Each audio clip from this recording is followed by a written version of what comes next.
Good afternoon, my darlings. It is Tuesday, the 24th of July, and I bring to you a book review, The Cutting Edge.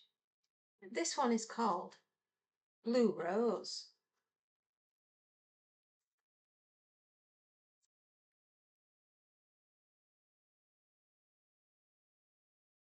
by Peter Straub for Rosemary Clooney, who is George Clooney's mother.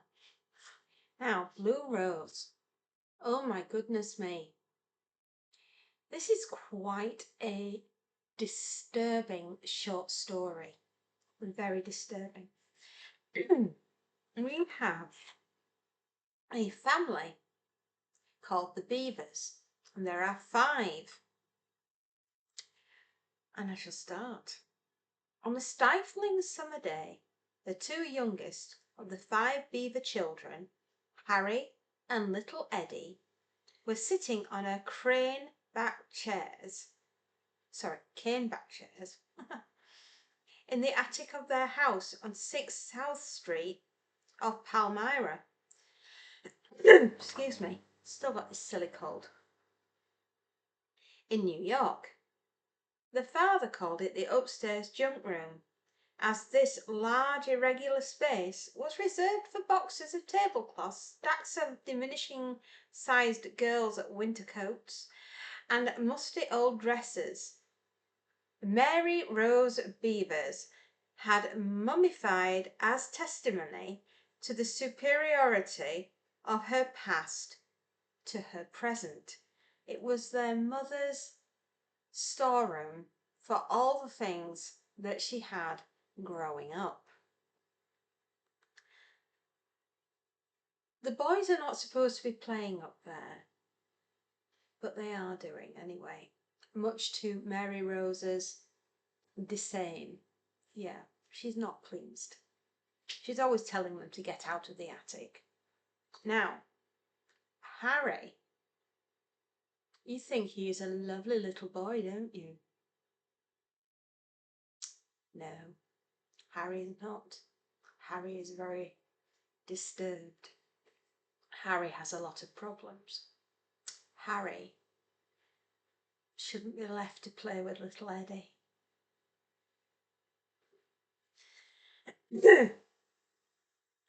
Harry hates little Eddie. He despises little Eddie. And little Eddie, being the youngest of all the boys, the 5 Beaver boys, is bullied by Harry. But likewise, Harry is bullied by his older brother. Let's see, what's his little brother called? His older brother.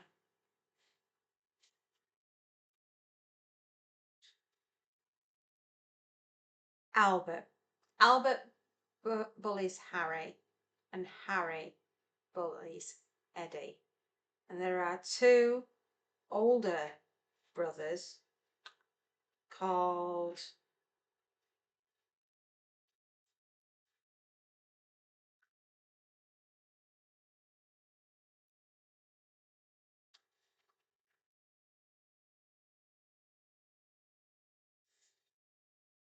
should have written all this down for you. I normally do. I've only literally just finished it, and it's taken me a wee while.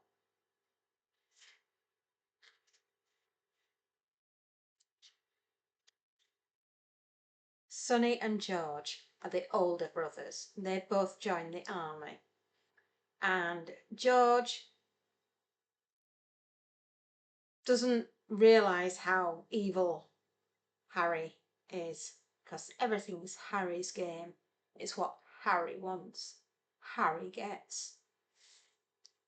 Harry is a very disturbed little boy. And he gets his victims by hypnotisation.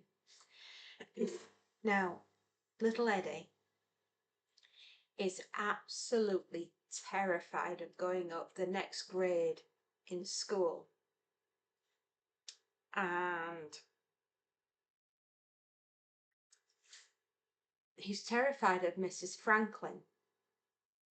And Eddie will do anything to get out of going into Miss Franklin's class because apparently she's not a very nice teacher. And Harry feeds on this. So Harry convinces little Eddie that he has to be hypnotised by Harry, by himself. And this is where the problems start. Harry hypnotises little Eddie, and in doing so harms Eddie beyond anything you could imagine. He does terrible things to little Eddie while he's being hypnotised. And the code word to send him into the hypnotic state is blue rose. And every time Harry says blue rose, little Eddie just flops into the hypnotic state, if you like. Excuse me. Silly cold. Stupid COVID. Anyway, Harry does the ultimate to little Eddie and harms him beyond belief. And everybody thinks that little Eddie had a grand mal seizure. And we all know that it wasn't. It was what Harry did. And Harry seemingly gets away with it. And this sends Harry on the path that, had anybody seen what he was like, would have stopped him. But no, Harry Beevers' parents, Mary Rose and George Beevers, get divorced, and George goes off to live with another woman, and Harry thinks, oh, I can hypnotise her to let my dad come back to my mum. But he decides that she's a big old witch, and he realises he can't hypnotise her. But there are others that Harry gets along the way, and he does terrible things to them. And I can honestly say, Peter Straub, this is probably one of your most disturbing books I've ever read in my entire life.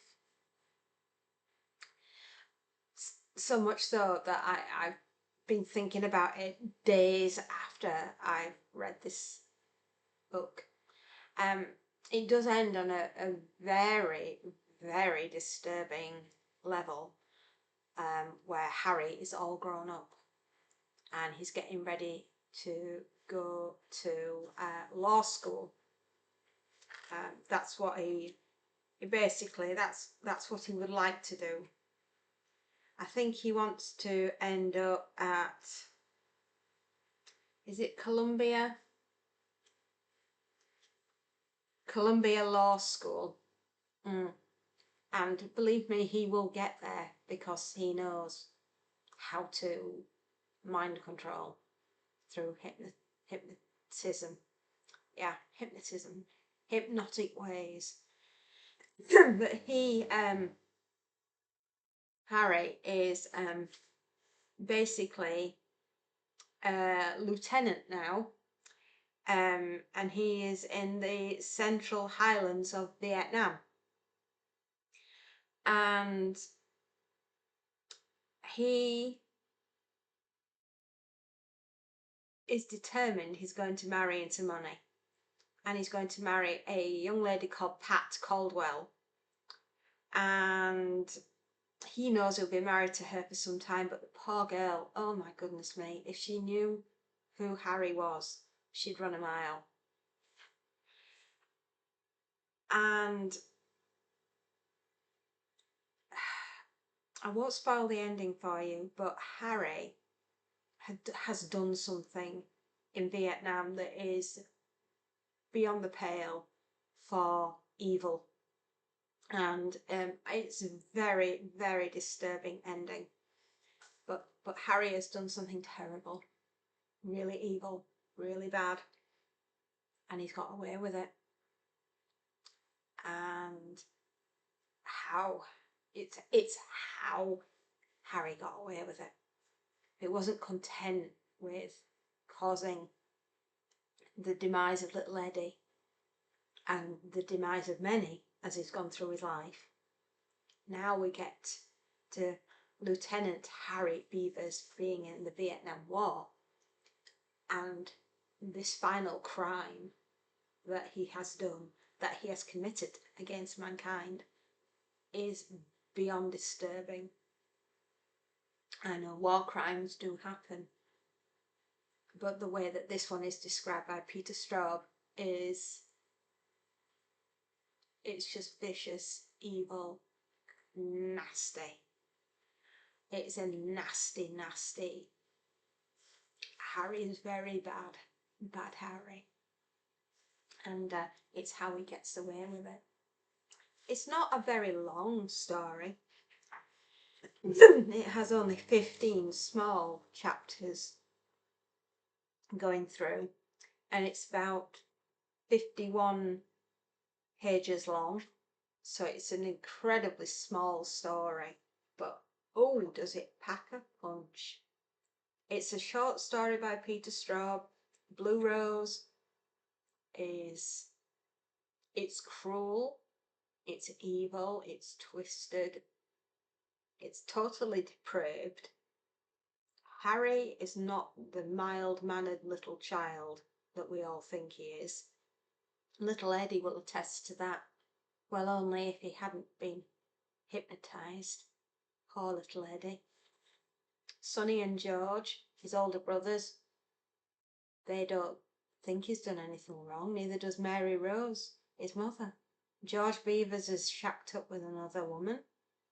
That leaves Albert, doesn't it? Yes, he's the one brother who knows what's happened. But it's how Harry deals with him as well. Poor Albert. He'll never stop that nervous tick, will he, Harry? And he's not really safe to be around other people, is he, Harry? Thanks to you. So yes, if you fancy not sleeping for a while, got insomnia perhaps, maybe you're absolutely terrified of hypnosis. Well, you will be when you've read this one. And if you've got a little brother called Harry, watch him intently and pay a little extra attention. And if he says, would you like me to hypnotise you? Your first answer should be no. And then your second action should be run. So yeah. You know what Rosemary Clooney did to deserve a story like this from Peter Straub? I'd love to know. It's most depraved, disturbing, utterly cruel, very cruel. Harry is just a little monster, but everybody thinks he's the little blue-eyed boy, college Joe, the intelligent one, the one that's going places, the one that's going to make something of himself. Harry, ooh, you are scary. I don't want to babysit you, Harry. I never want to babysit you, Harry. Ever. And poor little Eddie. Oh, did you have to do that to him, Harry? Did you? Bad. Bad Harry. So yeah, if you're fancying a disturbing story, because you have insomnia, you'll have insomnia after this, I can assure you. 51 pages of gorgeousness, scariness, disturbing. I'll not sleep properly after reading this. Peter Straub, what was going through your mind when you wrote this? And why would Rosemary Clooney love it? I don't know. You'll have to read the story Blue Rose and find out for yourselves. And on that note, my darlings, take care of yourselves. I hope you're enjoying reading fabulous books. And if you fancy Blue Rose, it's in The Cutting Edge. And I've read quite a few of these out of here for you, haven't I? I'm sure you'll love it. Take care, my darlings. Bye-bye.